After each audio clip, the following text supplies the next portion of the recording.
Sebenarnya sebelum ini kan hujan jam 4. Iya. Nah, malam Jumat itu iya. sekitar jam 8 jam 9 banyak anak-anak kan biasanya lalu-lalang bermain. Iya, iya. Anak-anak lihat itu ada katanya yang terbang ke sana kembali lagi, ke sana kembali lagi, warna putih. Nah, anak-anak itu ya mereka kejar, kan namanya anak-anak, Iya. mereka kejar. Terus sudah itu dilapor ke Bapaknya, orang iya. tua yang sedang berkumpul-kumpul kan, berkumpul-kumpul. Mereka lapor ke sana. Terus bila orang tua tadi pada saat hujan kan mulai jam 4 subuh. Nah, pada saat pagi hari sekitar jam 7 air sudah mulai meluap. Nah, pada saat warga kan belum antisipasi mengenai itu karena biasanya hujan itu 2 hari 2 malam, ini kan nah sederas ini kemarin. Nah, pada saat ini kan warga di sana belum terlalu antisipasi karena mungkin airnya tidak sebesar ini. Nah, sekitar jam 8 itu air sudah mulai besar. Jam 8 pagi ya? Jam 8 pagi air sudah mulai besar menyapu pemukiman warga, khususnya di Tatibajo. Karena saya kan warga Tatibajo. Nah, menyapu pemukiman warga. Nah, di situ masyarakat mulai kaget. Nah, ini bahaya karena air sudah mulai naik. Nah, pertama itu rumah yang paling ujung itu langsung disapu air. Itu rumahnya siapa? Pak Hamaris. Itu mulai rumah pertama yang hanyut, rumahnya Pak Hamaris. Kemudian ke sana di rumahnya Pak siapa? Baiseng atau Jumaher. Itu mulai sudah habis semua ke sana. Di sana ada Bahar, siapa lagi? Pak Aco B. Ke sana lagi ada Pak Arman, sampai di Pak Samsudin. Nah, kepanikan warga itu mulai takut dan sehingga banyak dari kami itu lari ke gunung. Pada saat itu Pak? Pada saat itu lari ke gunung. Dan pada saat itu juga itu masih hujan deras sehingga kami masyarakat Tatibajo merasa takut. Karena hujan masih deras, sungai juga semakin naik, bahkan sampai di sekolahan SD Tatibajo itu, SD Tatibajo. Dan di bagian Kampung Baru itu kan di dalam ada Kampung Baru juga. Sungai sudah menyapu rata air. Rumah sudah tersapu rata semua, tidak ada kelihatan sudah itu rumah. Dan sekitar jam setengah 12 air sudah mulai surut. Tapi di situ masih hujan deras. Masih hujan. Nah, kemudian banyak masyarakat yang mulai turun karena kondisi sudah agak membaik kan. Sudah agak membaik, jadi banyak masyarakat sudah mulai turun. Ada yang ke rumah yang tempatnya agak lebih tinggi lah. Lebih tinggi. Kemudian masyarakat turun sambil melihat rumahnya. Banyak yang ada yang rata dengan tanah.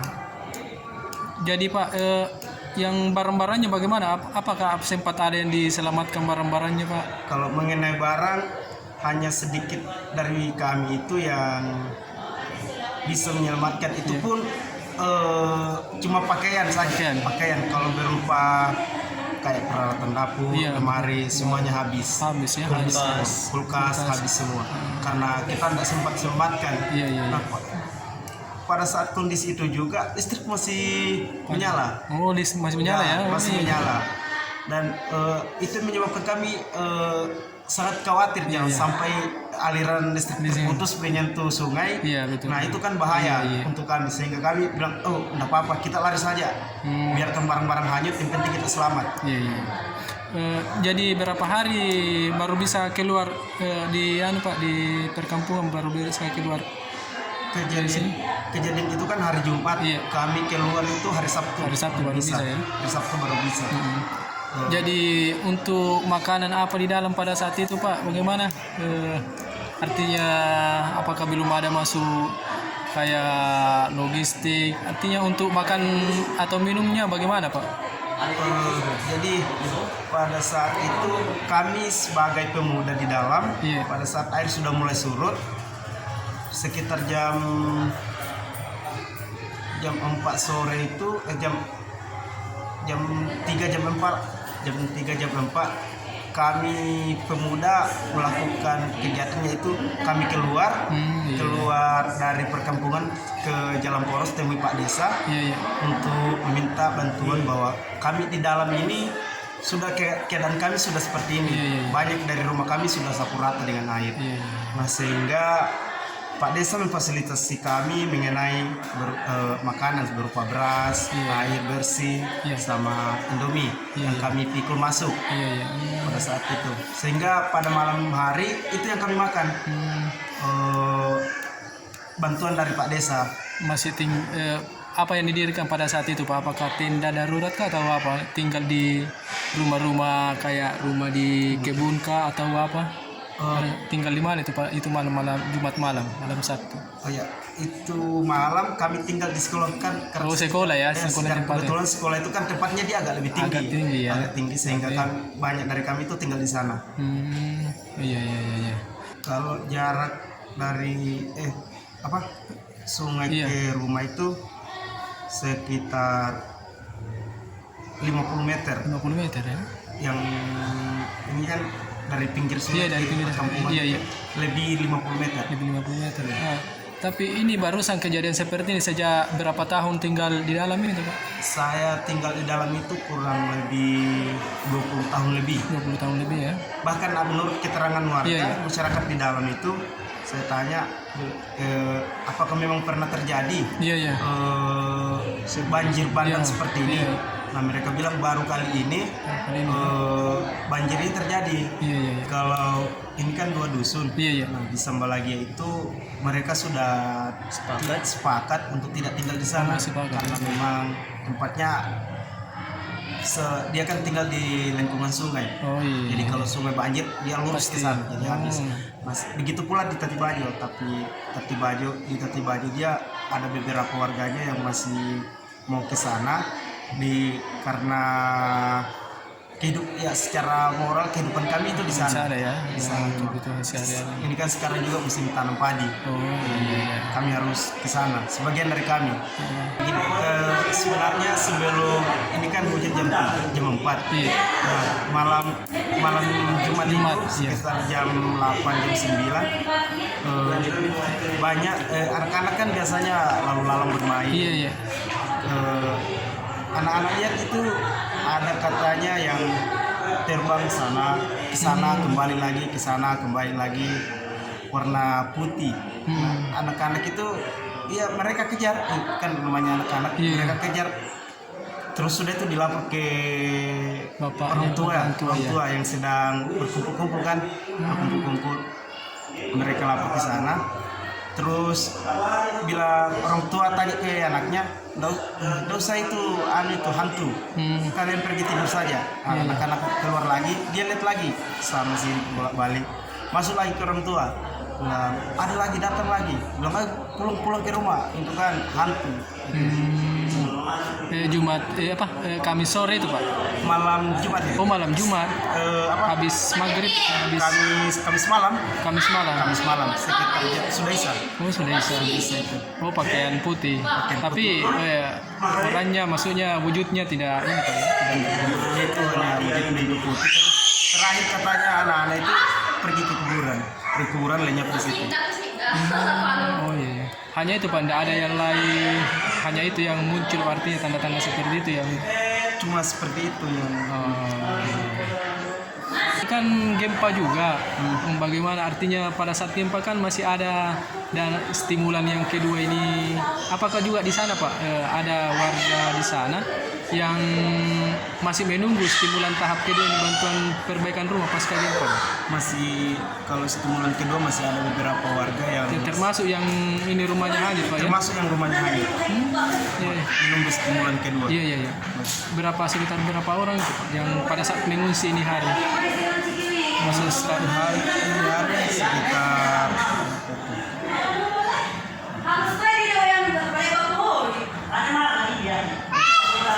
empat rumah. 4 rumah ya? Lima rumah. Lima rumah ya? Iya, lima rumah yang masih menunggu stimulan kedua. Harapan kami semoga pemerintah lebih mempercepat Bantuan ini ya? bantuannya agar masyarakat di dalam itu punya tempat tinggal agar aktivitasnya itu lebih bisa kembali, harusnya lebih lancar. Kalau semisal kita tinggal di sini kan aktivitas kita terbatas. Baik Pak Desa, untuk sejauh ini bagaimana dengan korban banjir bandang yang ada di dua dusun ini Pak?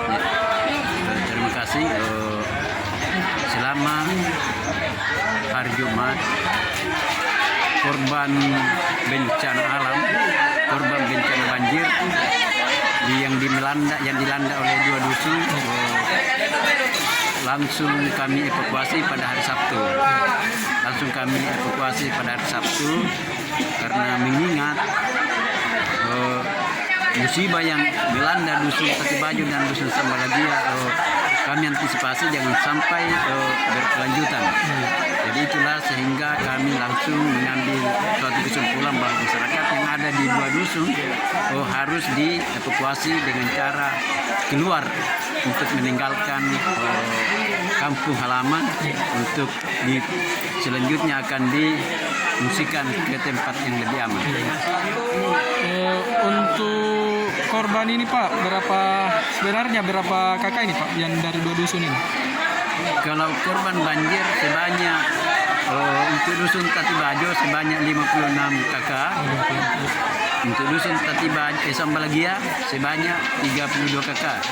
Hanya korban banjir hanyut rumahnya untuk dusun Tatibajo sebanyak 7, kemudian rusak berat sebanyak 8 kakak korban rusak berat, kemudian selebihnya itu korban rusak sedang dan ringan. Untuk dusun Sambalagia korban hanyut sebanyak 15 kakak, kemudian korban rusak berat sebanyak 20, selebihnya itu sudah rusak sedang dan ringan. Khusus dusun Tatibajo Sambalagia. Jadi Pak, sejauh ini untuk langkah yang akan dilakukan pemerintah, baik pemerintah desa, pemerintah kabupaten, sejauh mana bagi korban yang rumahnya hanyut ini Pak? Korban hanyut rumahnya, sementara dari pihak pemerintah desa bekerja sama dengan pihak pemerintah daerah, sebelum masa tanggap darurat selesai, maka kami sudah mengantisipasi ini korban yang hanyut rumahnya. Kami sudah berkoordinasi dan bahkan kami sudah melaporkan bahwa korban rusak hanyut rumahnya ini yang sudah tidak layak untuk dihuni, kami masih memberikan masukan-masukan kepada bagi masyarakat yang belum mau pulang sebelum masa tanggap darurat selesai. Tapi untuk sejauh ini belum ada informasi pasti apakah dibangunkan kembali rumah Pak atau bagaimana ya Pak? Sampai hari ini masih diwacanakan ini untuk penanganan pertama, barangkali dari pihak pemerintah kabupaten dan provinsi, barangkali kami sudah melakukan lobby-lobby atau pendekatan-pendekatan bagi yang rusak hanyut dan rusak berat yang tidak layak lagi dihuni, barangkali dia akan mengadakan hunian sementara. Sampai hari ini belum ada kejelasan karena yang namanya kita bermohon permohonan itu kan ada dua macam, apakah direalisasikan atau ditunda. Iya. Oh iya.